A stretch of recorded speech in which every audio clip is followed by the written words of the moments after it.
I dollar cost averaged. When it kept dumping, I wasn't like, oh man, I missed I bought at the wrong time. No, I bought. I pumped. We pumped, right? And then I'm buying. And then we dumped again. I'm not going, oh my God, that was a terrible buy, right? I'm looking at this as average entry, right? If I can get somewhere in the middle there, I'm not going to look back when Bitcoin's at 100K. I even said this when we were down here, right? Like if you're going to look back at when you're at $100,000, you're not going to look back and be like, oh man, I bought at, my average entry was 21,000. I could have waited for 15K. You don't care, right? You're just looking at that average entry point. And that's why I use that strategy of the weekly money flow. And it's worked for me so far. It doesn't tell you exactly where to buy. It just tells you historically, after that money flow crossover, a lot of the pain is over. It doesn't mean you don't go lower. It just means that once that money flow crossover happens, the big capitulation happens, it's historically never been a bad time to start dollar cost averaging in. Maybe this is the first cycle where it's a horrible time to dollar cost average and it goes to zero. You need to have a plan for that. I do.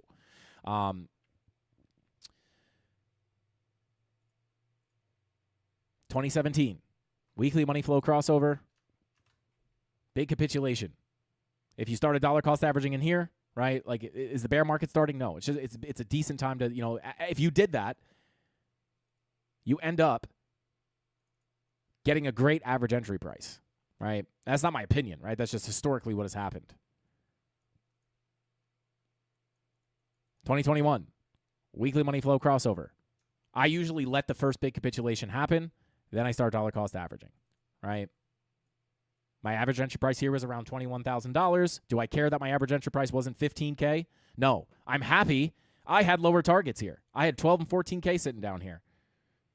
What if the target doesn't hit?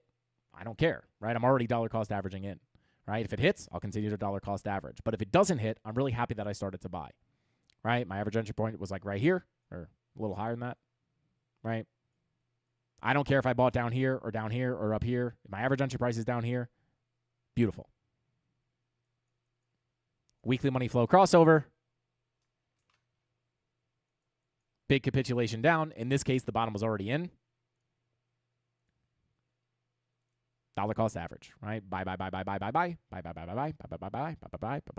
Weekly money flow crossover. Probably stop that DCA. Beautiful entry.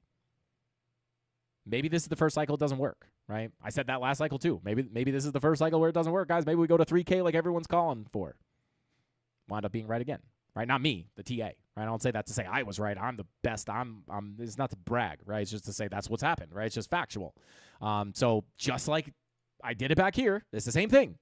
Weekly money flow crossover, capitulation. Doesn't mean we can't go lower, but maybe we can get some kind of bottom to form. I'm not going to care if I bought here or here or here or here, right? I'm just going to look at this when Bitcoin eventually one day goes above $126,000. I'm not going to look back here and be like, oh, man, I didn't buy right here. My average entry is here. Long term. Hopefully that makes sense. I think most people understand that. Let's see. Yeah, shout out to New Earth Guardian said, doesn't matter if we dip another 50%, my biggest buys will always be near the bottom if you increase size on the way down. Yeah, that's pretty much what I do. It's like a weighted dollar cost average, right? There's a million different ways you can do it, right? But the idea is that you lightly dollar cost average in and then you kind of heavier on the way down, right? So like maybe 5%, 5%. Oh, we got another big dump, 10%, whatever. And then that will lower your average entry price. Shout out to your comrade said 2-day bullish divergence. Can you check it? Yeah, at this point, right, with the local or medium time frame strength that we see, again, right, if we get another capitulation down, let's just say we just end up nuking from this key level of resistance, we put in a lower low, could still look for the bullish divergence on the 2-day. But again, locally here with our 16, 12-hour money flow coming up, right?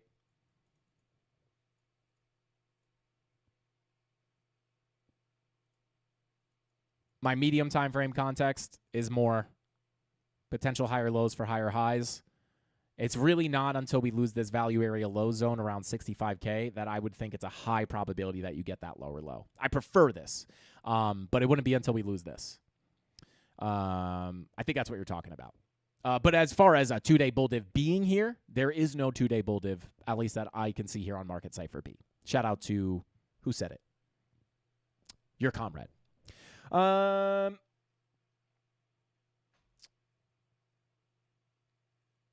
Shout out to Zach. Thank you for the super chat, brother. Says, just a quick question mark. Before you shorted the 74K area, you said you only have the shorts from 97 to or 97K, the leftovers.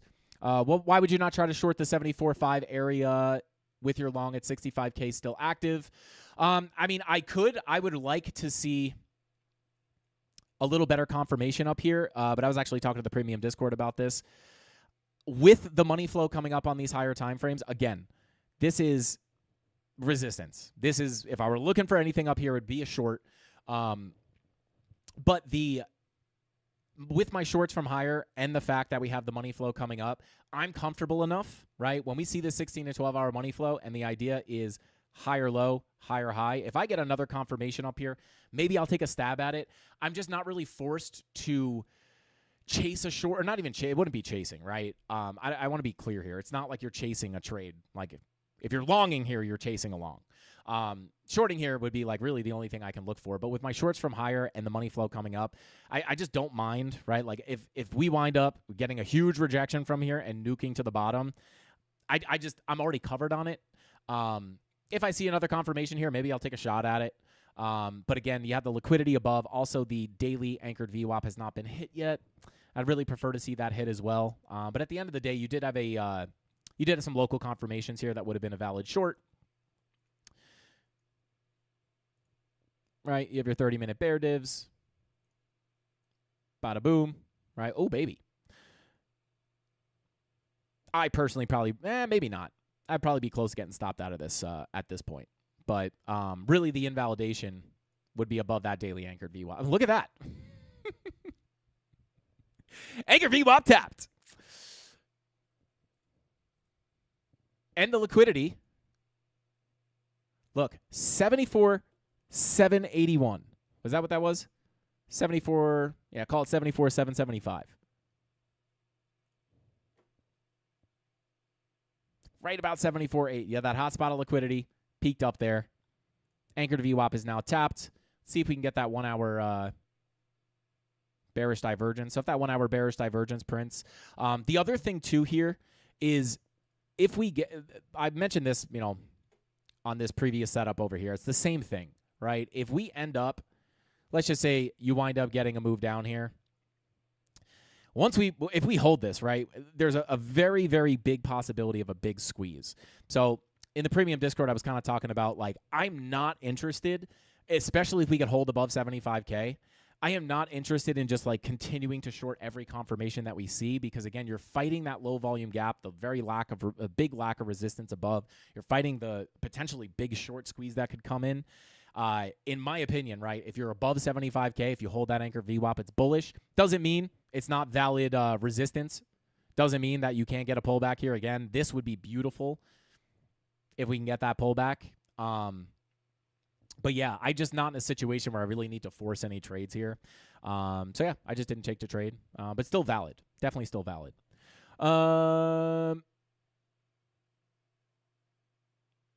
Let's see.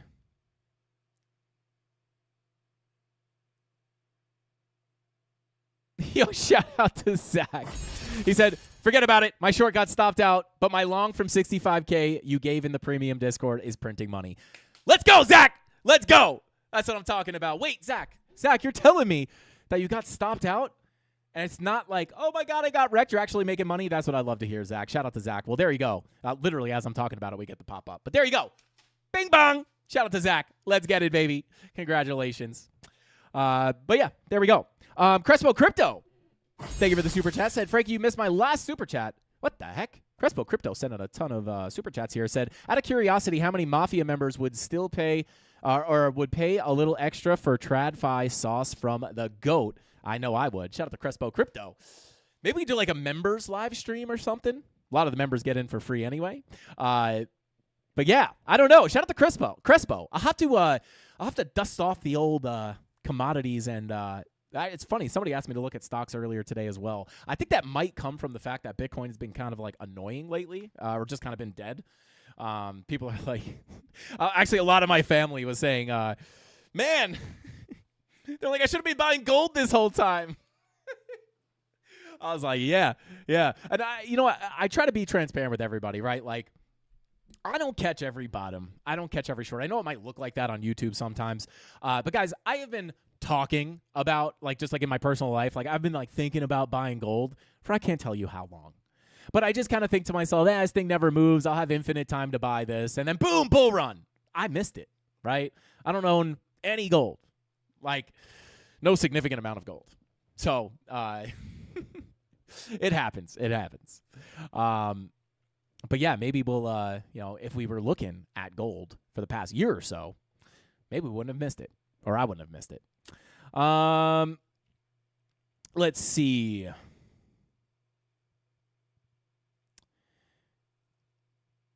Someone did stole my membership. Shout out to Vegas Claw. Good Lord. Somebody's stealing. No stealing in the chat, guys. It's happening. Shout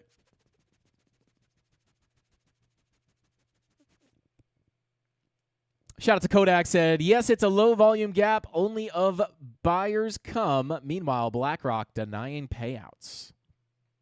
Shout out to Kodak. Actually, shout out to BlackRock. CK said, Frankie, I'm so tilted. Shout out to CK.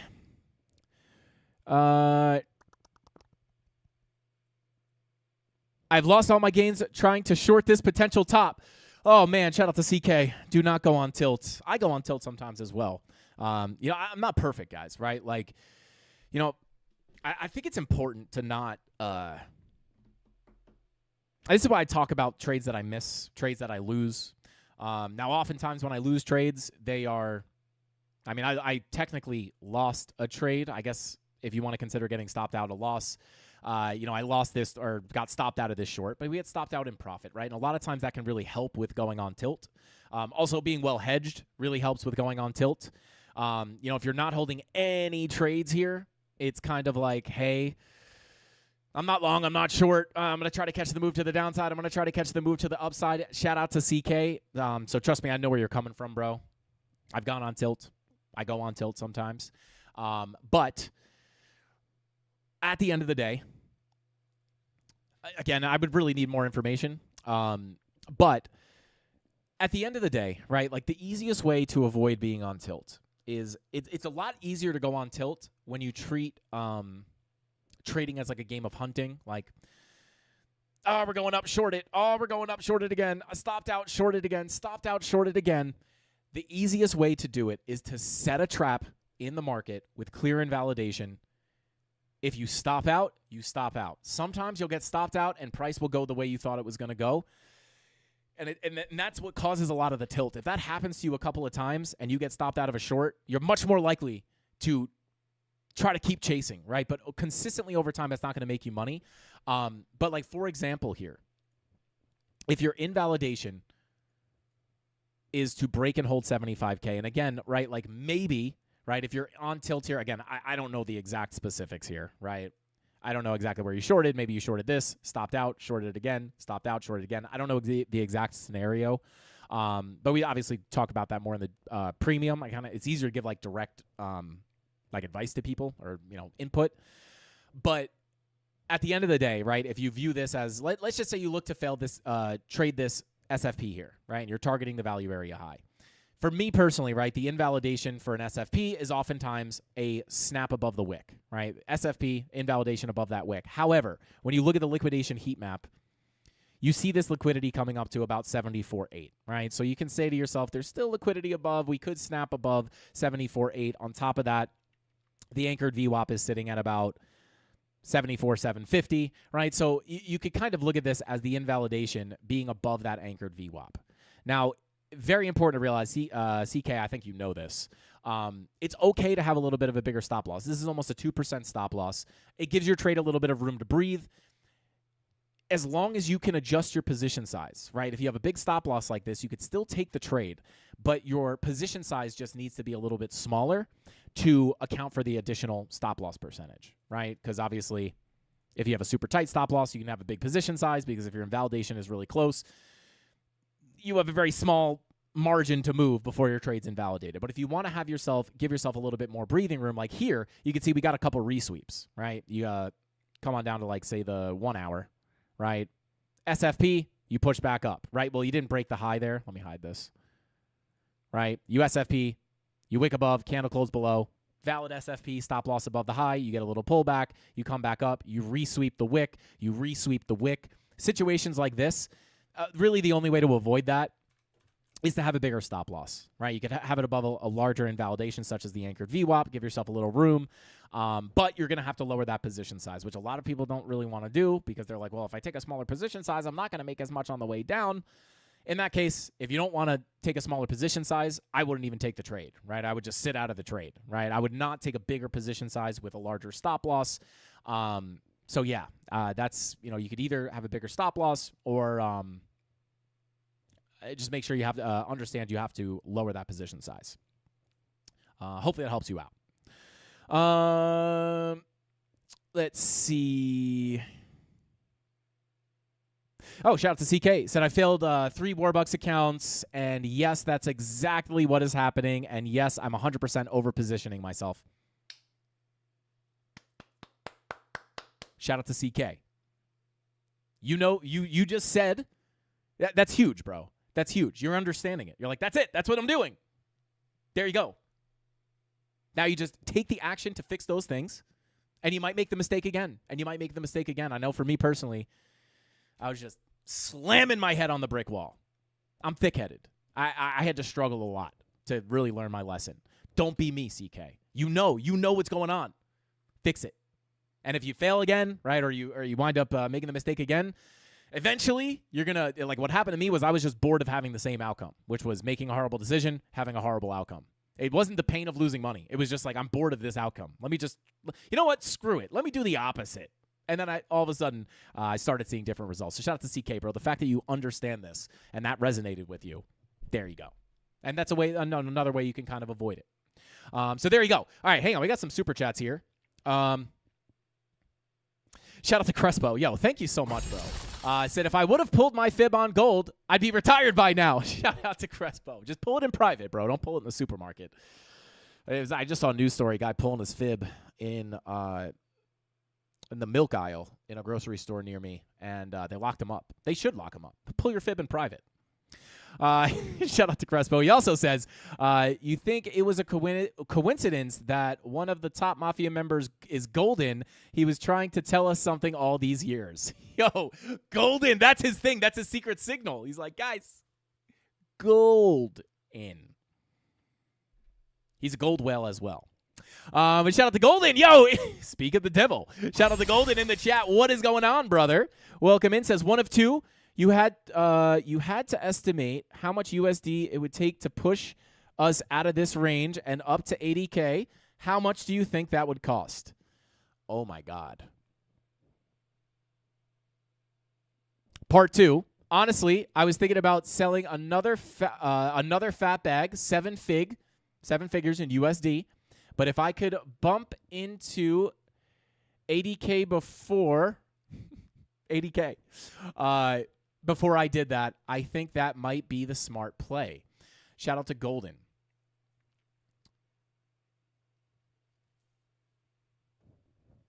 Is he saying he's going to push it to 80K? Golden. He's speaking in riddles. Or maybe it's my 3rd grade reading level. But Golden, if you, I don't know. I don't know how much I think it would take. I mean, definitely 7 figures. I don't know how many 7 figures. But Golden, are you trying to tell us something? Are you telling us a golden swan is among us? Let us know. Let us know. Shout out to Golden. Also, speak of the devil. I did not see that super chat before we were talking about you. But shout out to Golden. And Crespo said, and to my point, Golden, the prophet, has risen. Can't make it up. Can't make it up. Golden's always listening. Golden, I don't know. He might be in a helicopter above the studio right now. Nobody knows.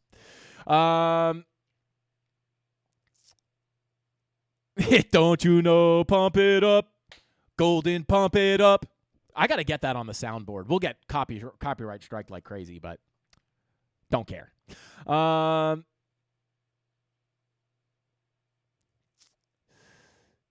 Seven figures, 100x full send. Golden, 1.5 million, 100x. Push it to 80K. I'm just saying, maybe. That'd be fire. Shout out to Golden. I feel like Golden sometimes he comes in, whispers some secret information, and then he's gone. 13 million liquidations and never mind, he's still here. Shout out to Golden with the 50 for Frankie Candles memberships. Let's go, baby. Let's go. Shout out to Golden. You get a membership. J Violet gets a membership. Seeker gets a membership. It's going too fast. I can't see it. Shout out to Golden. Should we use the memberships to do gold live streams for the members with gifted memberships from Golden himself? Shout out to Golden. Let's go, baby. Let's go. Oh, my God. They're pumping in here. If you just got a membership, guys, you just got access to a very, very secret and exclusive emoji. It is the golden emoji. Spam that golden emoji. Start a golden waterfall. No golden showers on this channel. Only golden waterfall. Start a golden waterfall in the chat right now if you just got a membership. And let's go. I won. Smash the like button if you just got a membership from Golden. Golden, you are insane, bro. We appreciate you so much. Bro, I hope you enjoyed your birthday, by the way. I don't know. I know you like to stay somewhat private. I won't say anything, but bro, looked pretty sick, bro. Looked pretty sick. Gold, and I'm just going to say this, guys. I've never seen Batman and Golden in the same room. It's never happened. Yeah, drop those golden emojis in the chat. Start the waterfall. I'll start the waterfall here, guys. Hang on one sec. I have a permanent membership.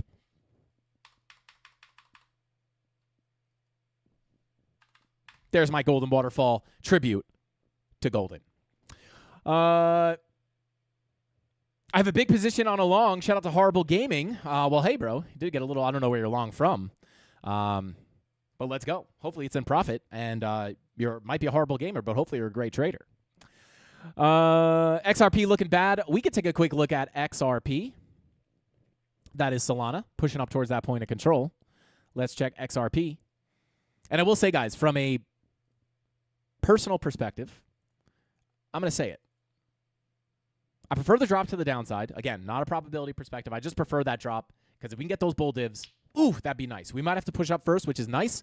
But at the end of the day, guys, let's get out of the range. Let's get out of the range. I don't want to talk about this range anymore. I'm bored of this range. It's almost as bad as this range. It's just terrible. So hard, right? And this is why I've been dropping some market updates on certain days because when we're trading, for example, like we're trading here on Tuesday, and then Wednesday, we're trading here. It's like, it's so hard for me to go live and have a lot to talk about, right? It's like, hey, I'm in the same trade. The key levels are exactly the same.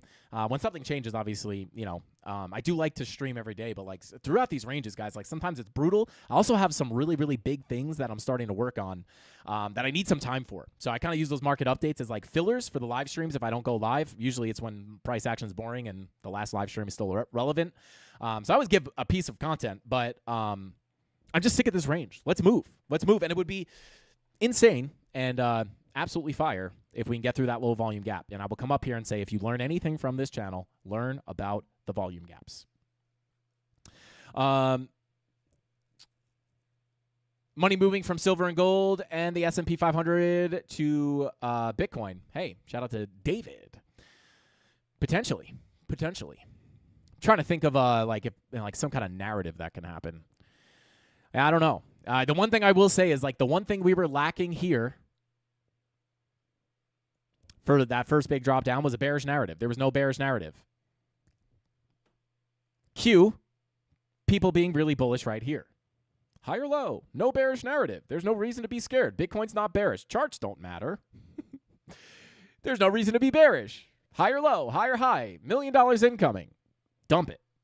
Then we start getting a little bit of bearish narrative. And then right here, guys, geopolitical situation. Again, maybe if it worsens, we get another drop down. But we did get some kind of bearish narrative here. So, again, 2026 bottom watch. We'll see. If we get up to these next key levels and we wind up seeing that looking like it's going to roll over for another low, we'll talk about that. And I'll keep you guys updated here every single day.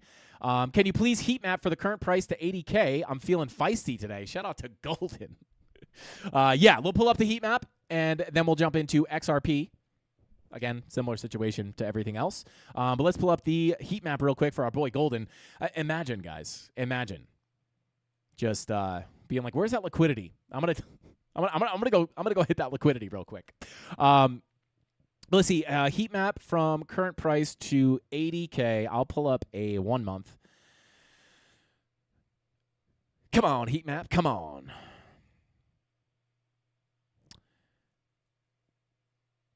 All right, so there's 80K. I'm going to pull up a higher time frame as well. Currently, yeah, 75K, right? And again, you can wick that anchored VWAP on the daily, right? We've already hit it, right? But again, again, how long do we have? 2 hours, right? If we wick above it and SFP it on the daily, right? That would be something I would look for. But if you get a daily candle closure above this, that'd be nice. So yeah, I mean, it's the level 75K. I keep looking for like something new to say, but I've really covered it. But yeah, I would say locally. Let me pull up the monthly real quick. I mean the 3 month.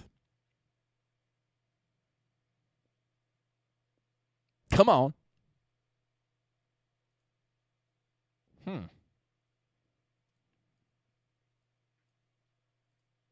Pull up the 6 month. Come on. Take a sip of that black coffee. All right. So, to be honest, Golden, when I look at this, I mean, here's 80K. So, we got the liquidity here. There's not much here. And then you got some more liquidity here. Could try to pull up a higher time frame. I'm not seeing anything like super, super hot. Come on. Yeah. Typically, I don't really go much higher than the 1 month on these heat maps. From a higher time frame perspective, you got some below the lows at 60K, and then pull back up the 1 month here. Might have to go lower time frame. But yeah, I would still say like at the highs that we're at right now is real. I mean, there's the significant liquidity, and then really it's above 80K. There's not a ton here, at least on the 1 month chart. Let's go down to the weekly.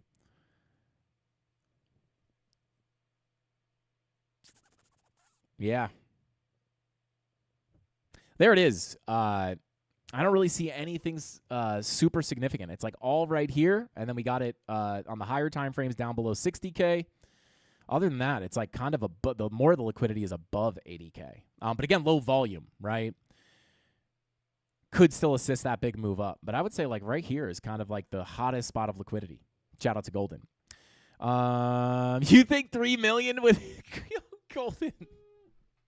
I don't know, Golden. I don't want to be responsible for this. Do I think 3 million would kick it to 80K? Dude, I don't know. I don't feel confident. I'm sure there's probably some kind of calculation you can do. I don't know. Shout out to Golden. But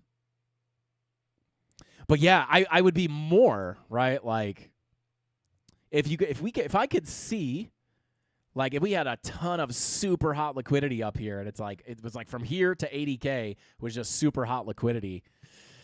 Like just push it up, just snap it right up to 80K. But yeah, I don't know, brother. I don't know. I would say a lot of the liquidity is probably sitting up here. Other than that, it kind of falls off until you get back above 80K.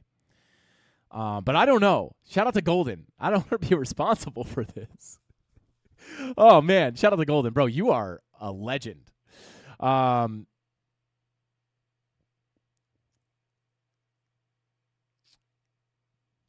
the numbers up, G. People are saying no. or maybe on some leverage. We actually talked about this with Jason Casper. If we got both of our communities together and we all longed 100x full port, we could definitely move the chart. It would have to be a coordinated attack. But Golden might be able to do that by himself. Weekly money flow, fresh red. March relief rally, just like previous cycles. Everybody feeling frisky. I hate to say it, but 40K by September. Shout out to Crespo Crypto. I would say it's definitely possible. March, typically we do get some kind of a March rally. Usually it's early in March. So definitely possible. If the cycles repeat, right, I would say between 40 and 30K would be a very valid place to look. But again, I would still be very interested in between 57 to 55K, 54K. All right, really wouldn't be till we lost 47K. That I would be super concerned about 40 to 30,000. You do have your 786 pretty close to 40K. Definitely a valid place to be looking. But we'll see. Again, even with the weekly money flow, right? It is I don't know. It's kind of hard. I can't really one-to-one judge this, but we've been in the red for 56 days just for experimental purposes. 56 days.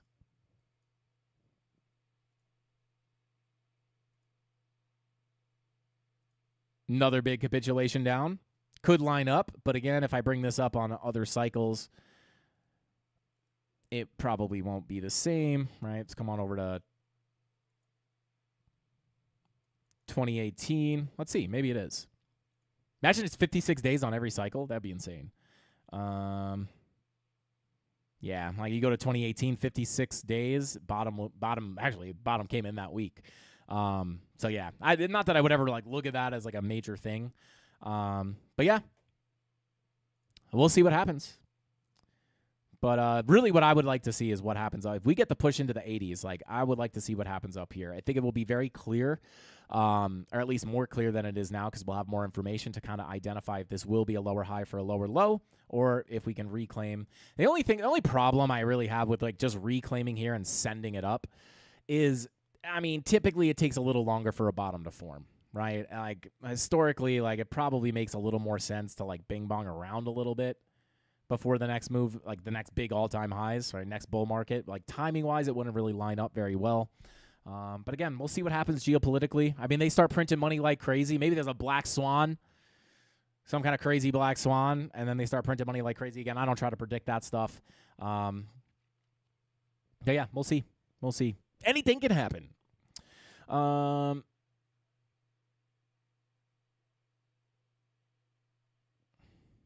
Yeah, shout out to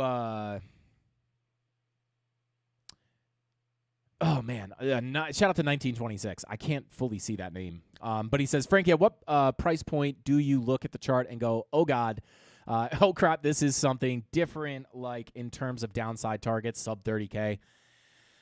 I mean, I'll just, let me pull it up on the Bybit chart, right?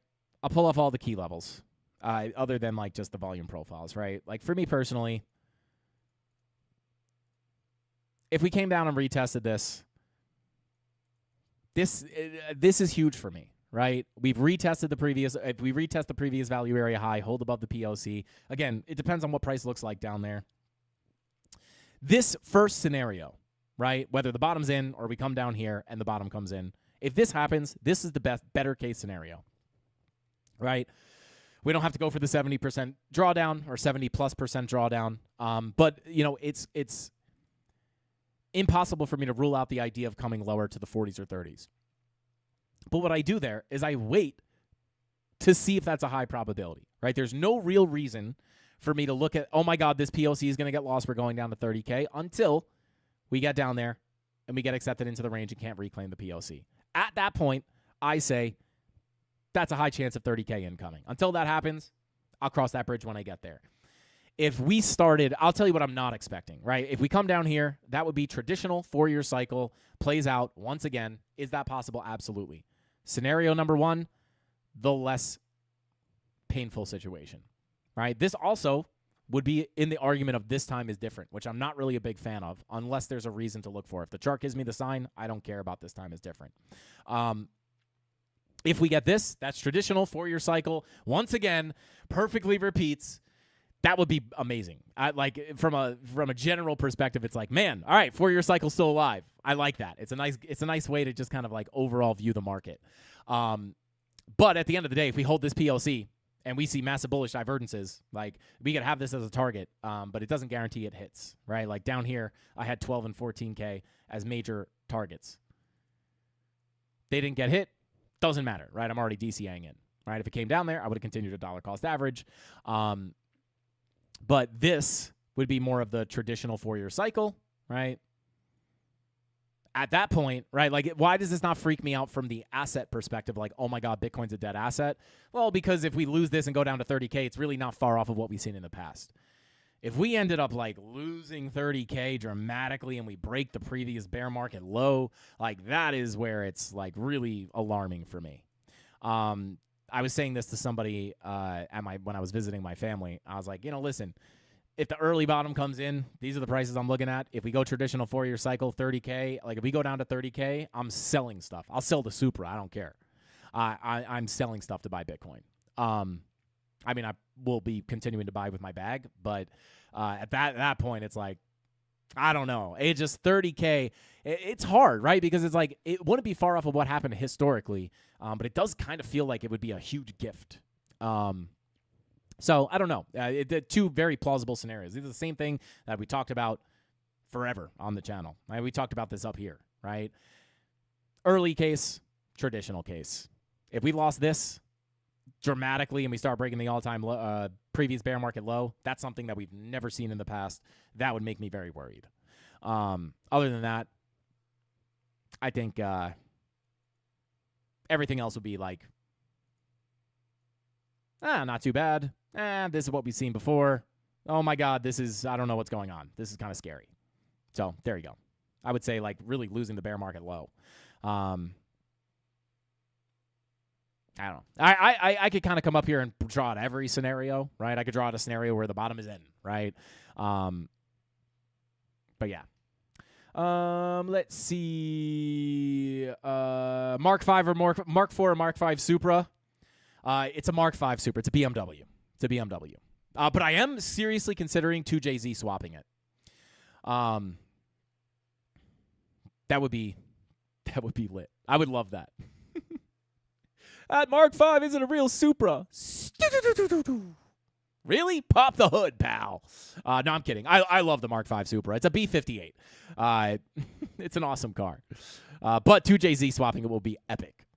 BTC pumping. That's what they say. She's pushing. Above the anchored VWAP. Yeah, we still got some of that liquidity sitting up there.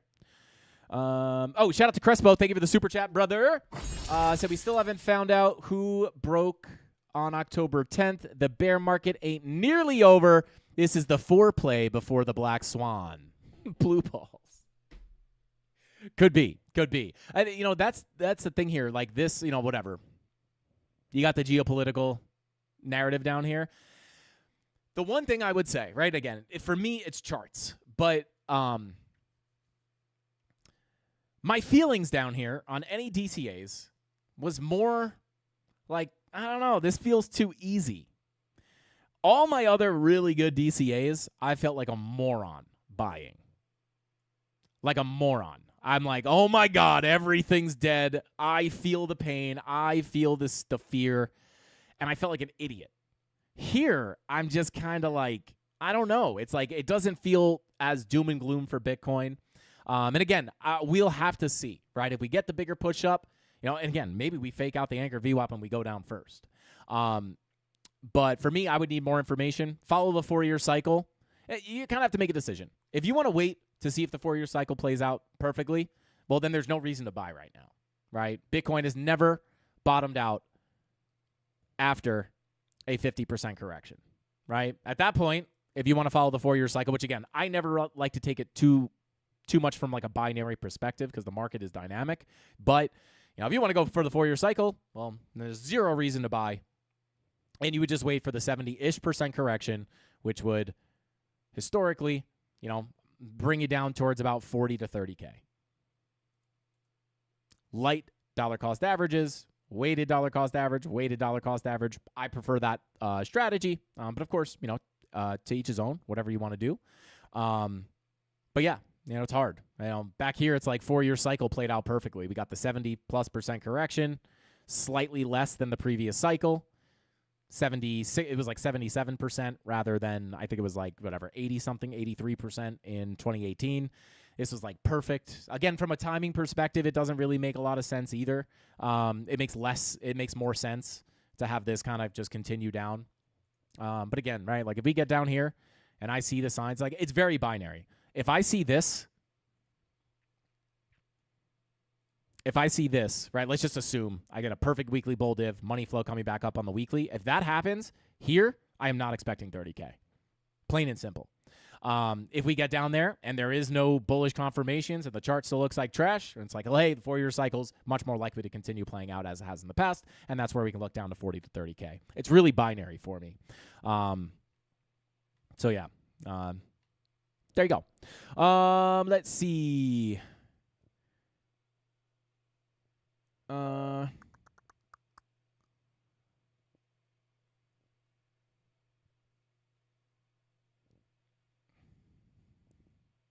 My brother-in-law has a Supra. The sound is so cool. A Mark IV or a Mark V. I'll be honest, guys. I don't know. I feel like, I don't know. I feel like it's over. I feel like the hate on the Mark V Supra's over, but I feel like it used to get a ton of hate. I don't know why. I love that car. I love that. If I don't 2JZ swap it, I love that car with the B58. B58 is awesome, and it's not even tuned yet. I think it's downpipe, tune, whole 9 yards. It's fast. It's quick, I guess. It's not the fastest car in the world, but it's fast. It's loud. The turbo is insanely loud, which I love. And it beats the heck out of having your head whipped back in a Tesla. Mrs. Candles goes, my car will beat this. And I'm like, shut up. It low-key will. But it doesn't sound cool. It's kind of lame. But yeah, I don't know. I think the Tesla hates force, too. I'm a car guy. I mean, I drive a Supra. Mrs. Candles drives a Tesla. I'm a car guy, but listen, to say that a Tesla is not one of the best products ever created is cope. I just went on an 8-hour road trip and did not touch the wheel one time. It just drove me there. It's insane. I love that car. I really do. Is it a cool car? No. Is it an amazing product? Absolutely. But anyway, shout out to Crespo Crypto. Hey, Frankie, I'm DCAing into a massive gold long on the 3-day time frame. 5,000 gold, looking juicy. Thoughts? Shout out to Crespo. Yo, Crespo with the super chats galore today. Thank you for that, brother. I will take a look at Zcash's garbage. Shout out to Zcash. Set up in the Discord. Shorted that thing right before it went to zero. Whoops. Now getting a bounce off the massive anchored VWAP. I'm not going to cover this in detail, but yeah, shorted this lower high, massive drop down, now bouncing off the anchored VWAP. Got a nice push up here. But again, right, like big pumps up like this, like people see green candles and are like, oh my God, bullish time to buy, right? But not all bounces are created equal, right? Call it 50% bounce after a 76% dump is not always what it looks like. But definitely a nice strong bounce there off the anchor VWAP. Shout out to Golden. Thank you for the super chat, brother. Said super chat's going nuts today. As much as I want to try to push it to 80K, you just can't fight the market, man. My own TA and gut still says 43 to 39 incoming. I have lived through all this since 2009. Man, what was I doing in 2009? I did not even know what crypto was in 2009. And I just seen more. I see more pain ahead. Got to sell more. No, Golden, don't do it. No, don't. Hang on. Whoa, hold on. Let me close my long. I'm just kidding. Shout out to Golden. Yeah, listen, it's hard for me not to say that that's a valid target, bro. It is for sure valid. From a technical perspective, 40 to 30K even is a very valid target to look at. And for what it's worth, is 100% possible to see the squeeze of 80K. and roll it back over and then send it down, right? Like, just because we're popping up here, just because we pop through the low volume gap does not guarantee that the bottom is in.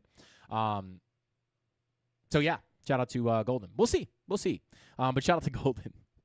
Don't dump us too hard, bro. If we dump by tomorrow, we'll know who did it. We'll still love you, but we'll just know. We'll know. Shout out to Golden. Nice short stream tonight. 2 hours and 18 minutes, baby. We stream at the speed of light. We're in and we're out. We don't waste any time. We don't talk about cars. We don't BS with chat. We just straight start it, stop it, 1 hour only, never gone longer. And if you're a longtime viewer, you know that. Let's see.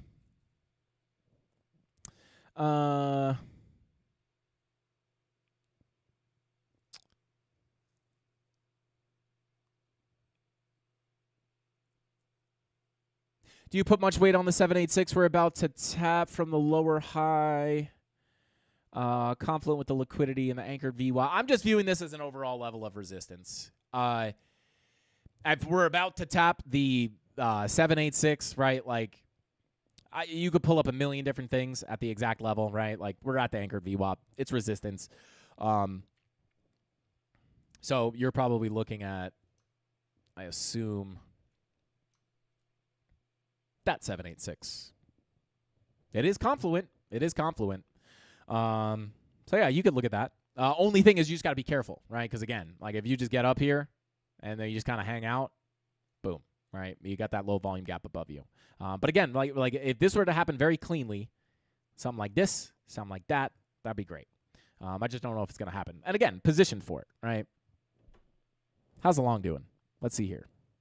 I will take a look at up 7,300 on the long now. So,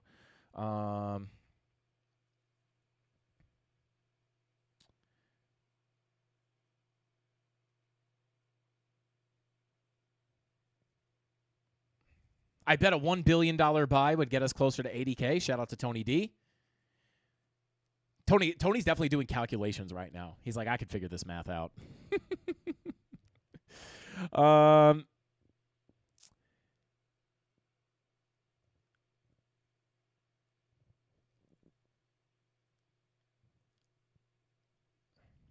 Oh, let me take a quick look at XRP real quick. Man, this stream went by super fast. Not going to lie, guys. The streams go very slow when price goes sideways. When price is moving, it's just goes a lot faster. It's a lot more fun for me. But, all right, so XRP. Take a look at the daily here real quick. Yeah, I mean, listen. Daily VWAPs have been above the zero line for quite some time. Let me just zoom out here and get my bearings. Let me adjust this real quick.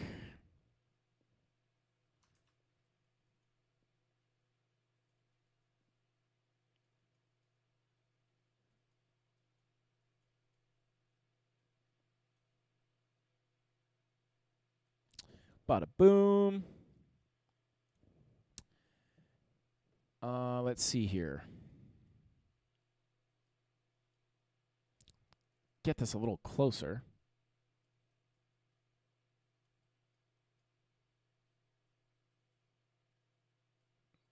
Okay.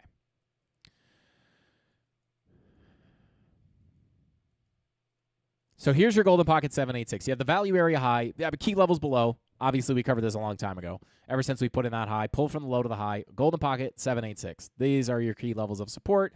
Currently holding the golden pocket. Currently holding the value area high. Let's pull up our VPVR real quick.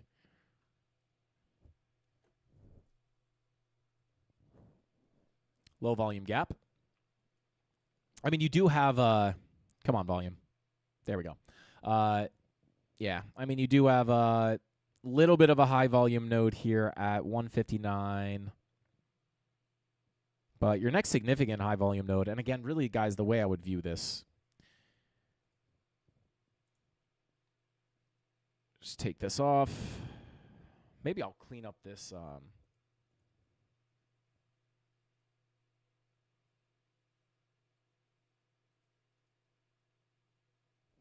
Let me just hide this real quick, because I'm going to look at this from a A high time frame, massive value area high, massive high volume node, right? We talked about this on the way down. Whoops. Come on, volume. Come on, volume. There we go. Big low volume gap, right? Lose these lows, probably a fast move down to where? Well, we were looking at the value area high at about $1.40. We slipped the value area high. We're currently holding this, right? Does this mean that the bottom's in before a brand new all-time high right this second, next week, next month? Not necessarily, but it is support, right? We are reapproaching this low volume gap. I'll pull it from shelf to shelf.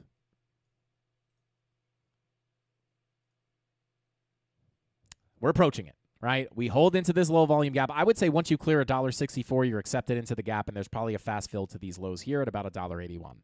Support, low volume gap. Doesn't mean the bottom's necessarily in, but it is support.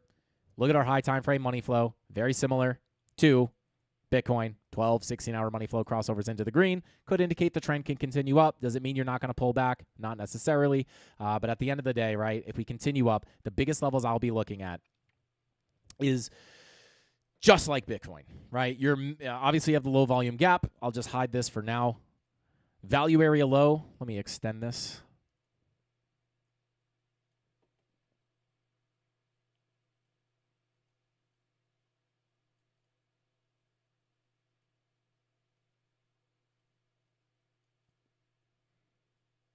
Yeah, I mean,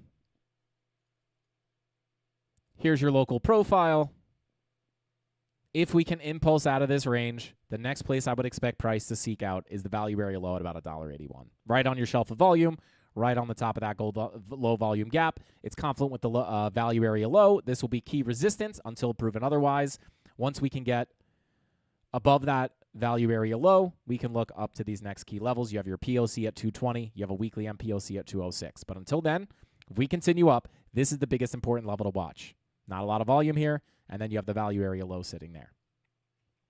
Money flow is coming up. And another thing, kind of a peculiar thing that we looked at on Friday's live stream, another reason why we were looking for the continuation up, looking to continue holding the long position. Not only do we have the 12 and the 16-hour money flow coming up, but specifically, we have the 2-week green dot looking to print, which, by the way, has now printed. Right? Or it is printing currently. This could unprint, but it is printing currently. What is the 1/16th of the 2-week time frame? Right? Same thing we looked at, right? With the weekly green dot looking to print, with our 10-hour money flow crossover into the green. That was where we were anticipating, right? Go back and watch the market update from these days.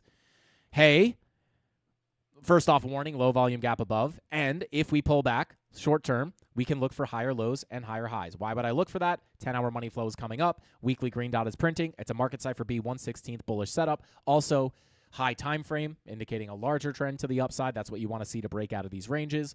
And then last week on Friday, not after we get the weekly green dot and the 10-hour money flow crossover, what's one step up from that? Well, it would be the 2-week green dot printing with what? The 21-hour money flow crossover. And we were starting to see that on Friday. Well, actually, technically Thursday it crossed over, but on Friday we saw that money flow starting to cross into the green. Again, anticipating higher lows and higher highs to come. So this could still be at play, right? Maybe the daily red dot can like pull us back, but again, that's where those key levels that we talked about in the beginning of the stream come into play. But yeah, I mean, this 21-hour money flow. Did I say 21-day? 21-hour. Crossing into the green could be an early indication, right? The 12-hour crosses over, 16-hour crosses over. 21-hour crosses over, maybe the 24-hour or the daily could be following suit. So, yeah, I'll kind of recap my overall thoughts before we hop off. But looking at XRP, right, 16-hour, 12-hour, money flow crossover, we could check the 2-week green dot, currently printing. We can check the 21-hour money flow, just crossed green. Does that mean that you're not going to correct? Not necessarily. But if you do correct, I'd be interested in higher lows and higher highs. Once we get up here, maybe we see confirmations. That looks likely for another big capitulation down to much lower prices, right? Just because we're bouncing here doesn't mean necessarily the bottom is in. But, yeah, just locally. I mean, coming back over to Bitcoin here, guys. If we get a correction from the key level of resistance, biggest level I'll be looking at is the value area high. currently sitting at about $70,800. We have Confluence.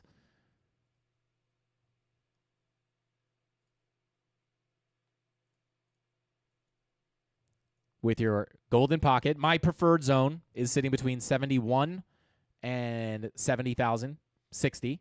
But you have your anchored VWAP, golden pocket, weekly MPOC, daily MPOC, and value area high. Again, the simple thought process here, and you do have the daily MPOC at 71,590, right? But again, more of the Confluence sits right here, but we'll see. Maybe by the time we get down there, this anchored VWAP's confluent with the daily MPOC. So the biggest zone of support, if we want to continue up aggressively, is going to be holding 71,550 to $70,060. You want to stay outside of the volume profile and continue up. If we get the pullback, that's the biggest area to look at. Right? And again, the reason I'm open to that is all the money flow is coming up. Not all of it, right? But 16, 12 hour, 21 hour with the 2-week green dot. Once we fail that, I will just view this as a volume profile. Lose the value area high, go to the POC, lose the POC, go to the low. Once we lose that, that's where I expect the breakdown to 60K. But until then, biggest key level of support, we're at the biggest key level of resistance. If we get the daily candle closure below this, it could potentially look like a failed auction for a potential pullback, but even on that pullback, I'm looking at lackluster ebbs or flows, higher lows, higher highs, until proven otherwise, right? We get down there, well, we can look for the bigger drop down, and we'll cover that when we get there, if we get there.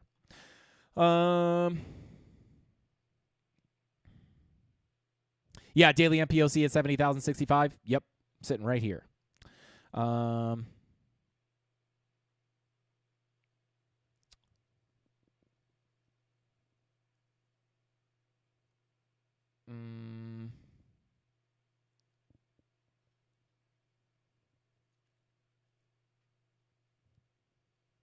Shut up the visionary.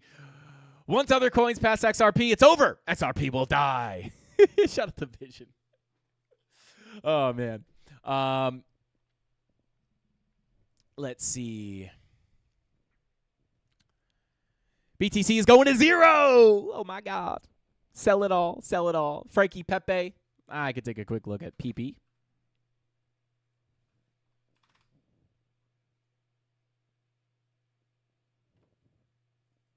Let's see here. Excuse me. Let's see what we got here. I actually think we looked at Pepe somewhat recently. I could already tell this is talking about potential 2-day bullish divergences, or maybe weekly bullish divergences. Let's take this off. Boom, boom, boom. Yeah, so you got a weekly, yeah, the only levels, this is what we were talking about. I knew I left a note here. SFP, the October wick, right? Until, if we don't hold the 786 and we get a drop down, the only thing we could look for is the SFP of the October wick or push into this last level. You have a daily October wick, right? Maybe fake that out, get the big move to the upside. But currently, we do have technically a weekly bullish divergence printing. We have not lost the 786. We hung out down there, but we are attempting to reclaim it. Lower lows on price action, higher lows on your momentum waves. Weekly bullish divergence, green dot printing. We can look at the 10-hour money flow, just starting to cross over into the green. So, again, does that mean you have to go up directly right this second? Not necessarily. Your next 10-hour red dot could cool you off. But at the end of the day, you are back above your 786. You're back above the golden pocket. I would still say I'm going to take the golden pocket off the chart because really that 786 is the level to stay above, right? And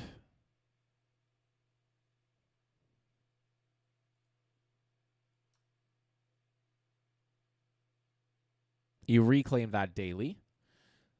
So, I mean, that is what it is. Weekly bullish divergence, kind of wonked out, but it definitely is a higher low on your momentum waves, lower low on your price action.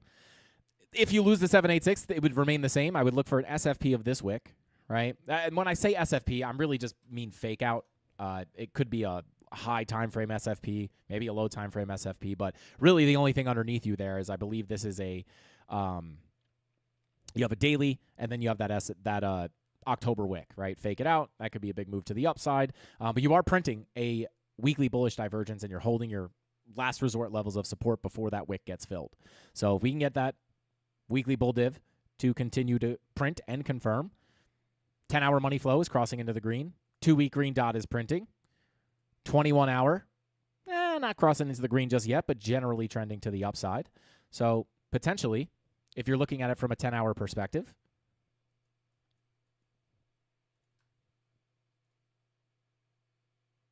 I would say, could even take this one off. No, I'll keep this. I'll just extend this down. I would say if you could stay above, you have this POC. Just pull this anchored VWAP real quick. Yeah, you got your anchored VWAP down there. Let's pull this larger profile. So yeah, if you did pull back, I would look at, does that make sense? I kind of want to take some of this off the chart. But this 786 was very important. 786, you had the daily there as well. That's the level you want to hold. You fail it, you start losing it, but now we've reclaimed it pretty strongly. So at this point, just pull this here. Let me just clear this stuff. Important to understand, right? But I'm going to clear it up to make this nice and simple.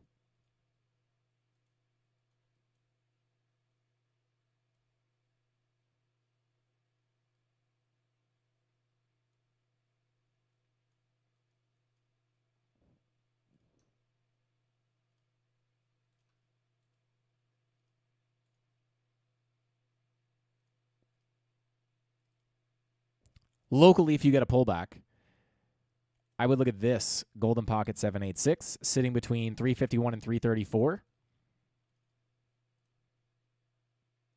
Anchored VWAP, yes, it's not going to be there if we come down. But I would be interested in similar things here. If we pull back, I would look for lackluster retracements, higher lows, higher highs. Value area high of this overall range sits at about 524. So if this money flow continues up and the trend's going to continue to the upside, I would look for higher lows and higher highs, pushing with the target potentially of 521. And then this is just your full Fibonacci retracement. No guarantee you get that full retracement. You could also pull your local retracements. I'm not here to cover every single local level. I'd have to pull up every single time frame. We don't have time for that. But overall, I would look for higher lows, higher highs. Eventually, and potentially targeting that value area high at about 521. And then you look at this as a value area.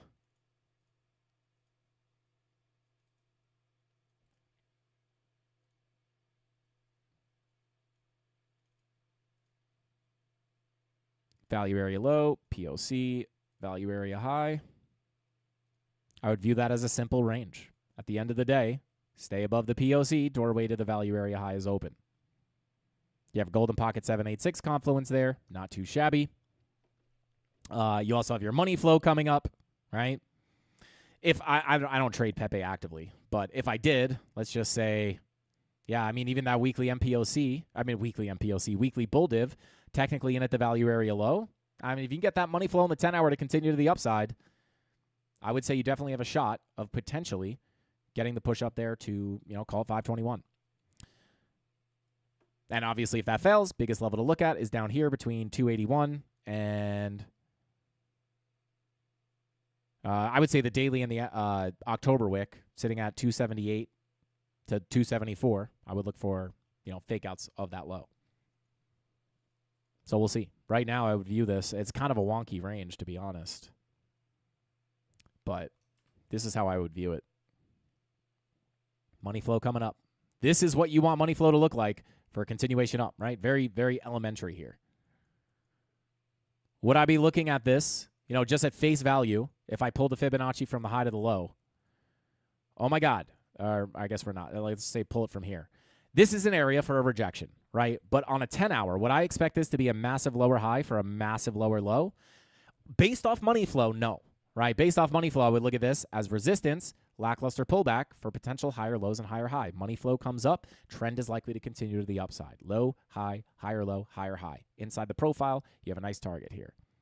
And if you wanted some more local targets, right, before you get to the value area high, I'll give you this. This sits between 432 and 469. Golden pocket 786. Take it a step further. We can start to look for some confluence.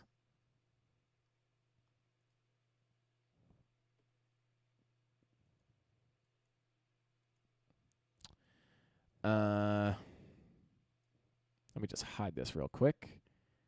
So you have a weekly MPOC down here inside that support zone. That's nice to see.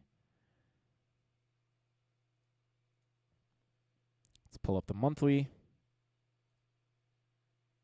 Oh, you got a monthly MPOC up here. Should be important. So I would definitely pay attention to that as a key level. That sits at about 418. Got one up here as well. Just mark that out while I have it open. And then you have a daily MPOC right here.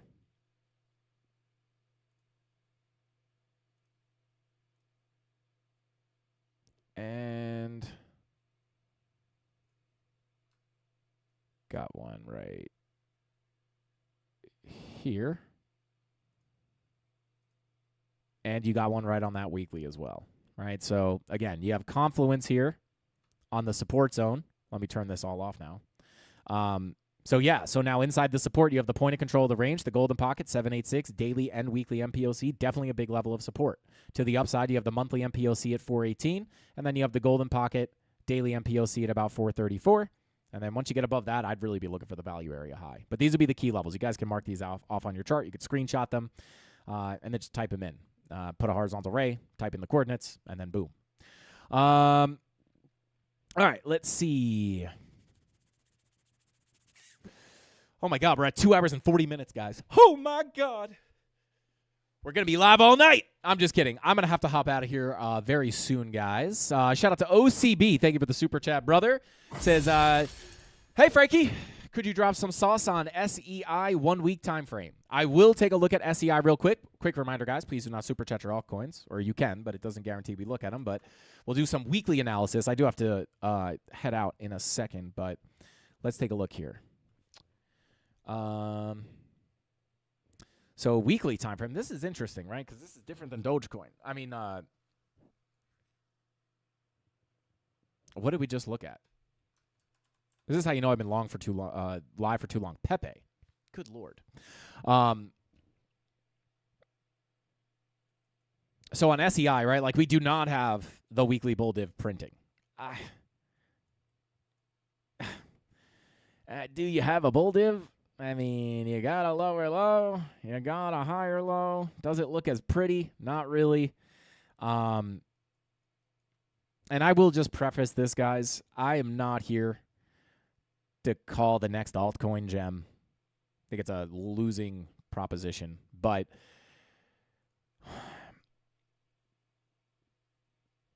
word of caution, right? I do believe that obviously altcoins, certain altcoins will do well. Always approach altcoins, and I was talking to this with people, talking about this with people that I was visiting, like my family, and they were saying, "Man, I learned my lesson, man. Like, I'm not gonna go all in on altcoins next cycle." Chances are, most of them probably just will anyway. But most altcoins will not revisit their all-time high. Most altcoins don't revisit their all-time high. Most altcoins die over time. I think you have to be a lot more picky with the coins that you pick.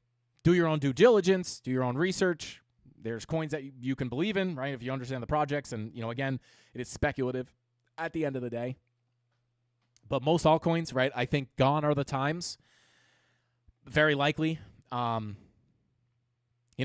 buy whatever altcoin you want in the bear market, and then the new bull market, everything's just going to 100x. I think that was the environment at some point. I think it is changing. I think you have to be more picky about the altcoins that you buy.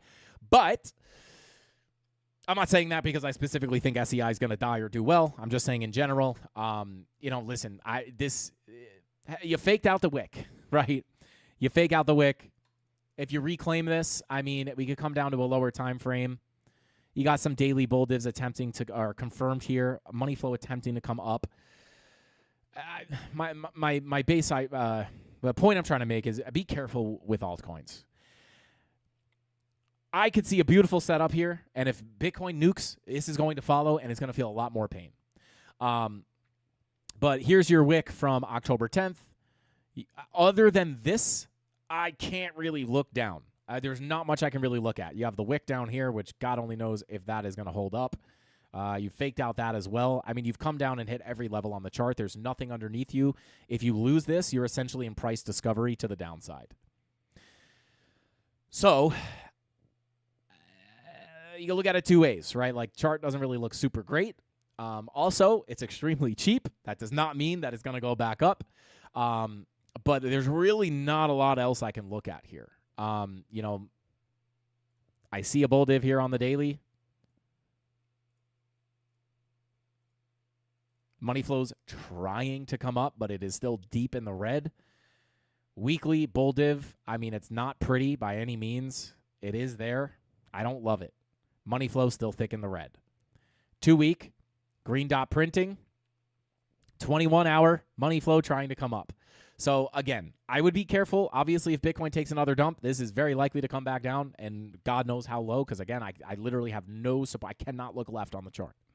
And, again, that's not, you know, me saying this has to be a dead project or anything like that.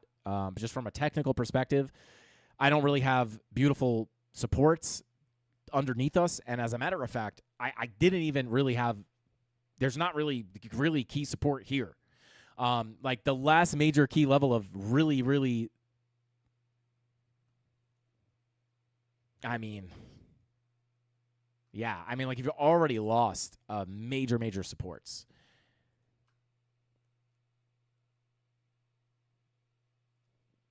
Even this, right, like that 786 would be like that's kind of your last resort level to bounce. It was like the last technical level to look at. Once you lose that, it's like, there's not really anything underneath you. So maybe you fake out these wicks. I mean, you did take out both wicks. You got daily bull divs. You got the same 2 week green dot with the 10-hour money, 21-hour money flow crossing into the green. I personally wouldn't be interested in trading this. I don't own SEI. I'm not buying SEI. Who knows? Maybe it explodes. I'm not saying you shouldn't buy it. But yeah, like from a technical perspective, I guess another thing I can do here is pull up extension levels, but these extension levels are deep, right? Like next major extension from this previous wick is 0.0279. So it's just kind of hard. I can't really do much with this chart. Yeah, no real key support. You have the bull divs. Again, I would take that with a grain of salt. But hey, I mean, you got bull divs.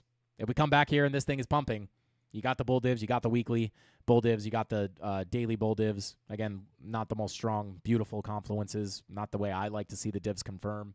But they're there. But I wouldn't personally be trading this.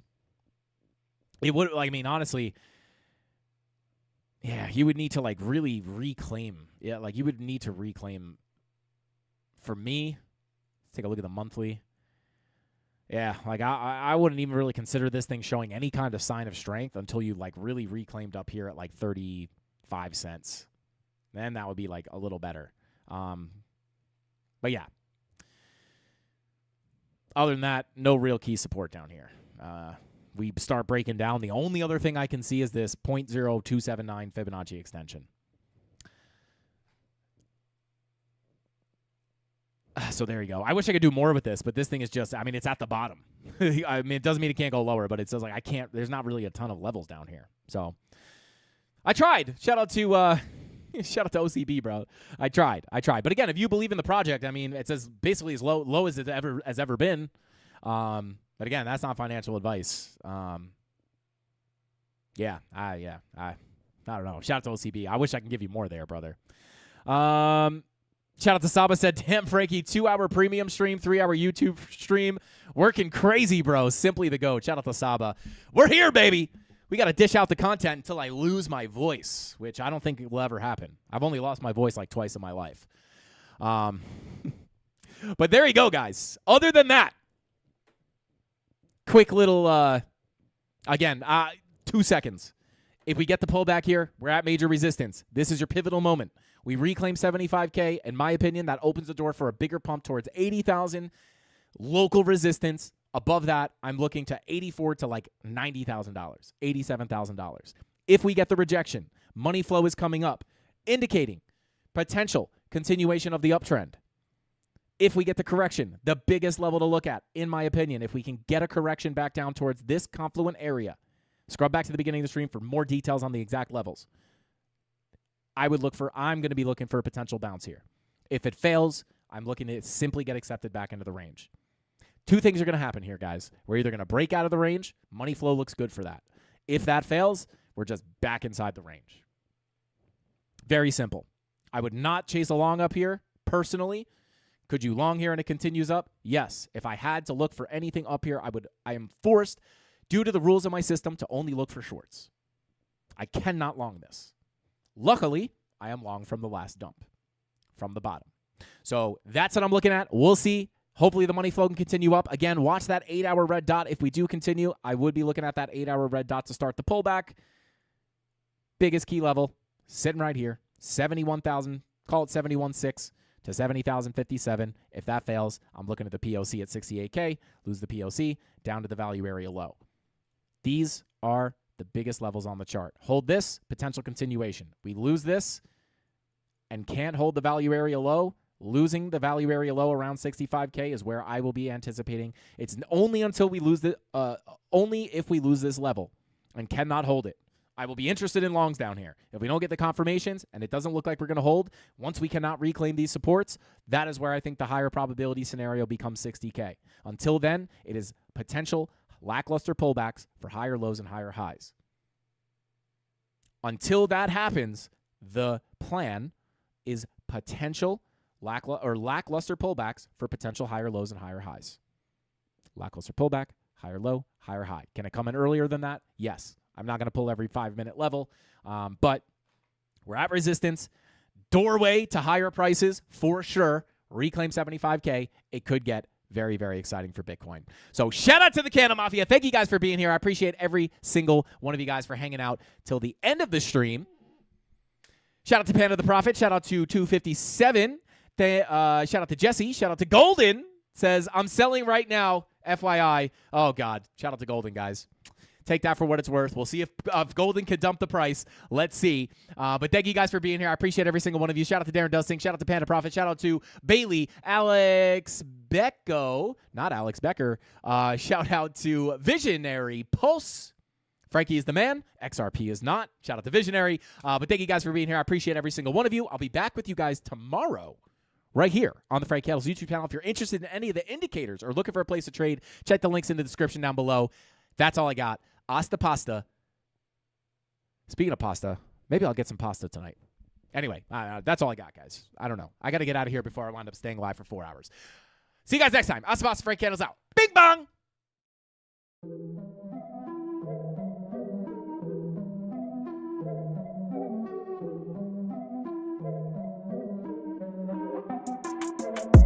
Here we go, at the top of the class on a roll, and it's time to run it up, yeah you know.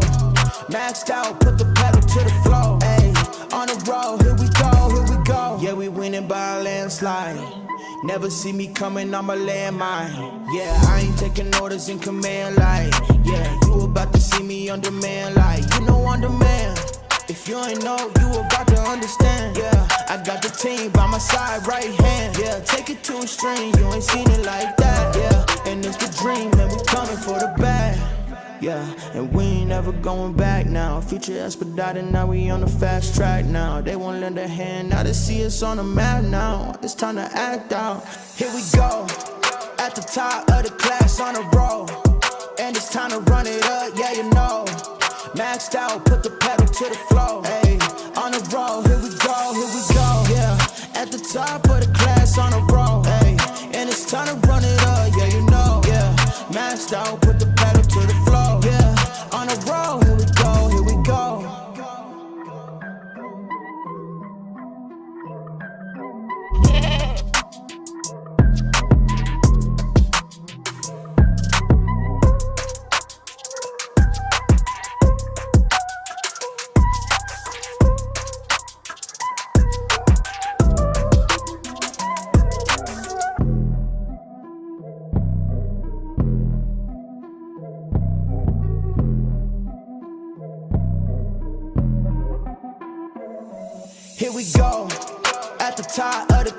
on a roll, and it's time to run it up, yeah, you know. Maxed out, put the pedal to the floor. Hey, on a roll, here we go, yeah. At the top of the class on a roll, hey, and it's time to run it up, yeah, you know, yeah. Maxed out.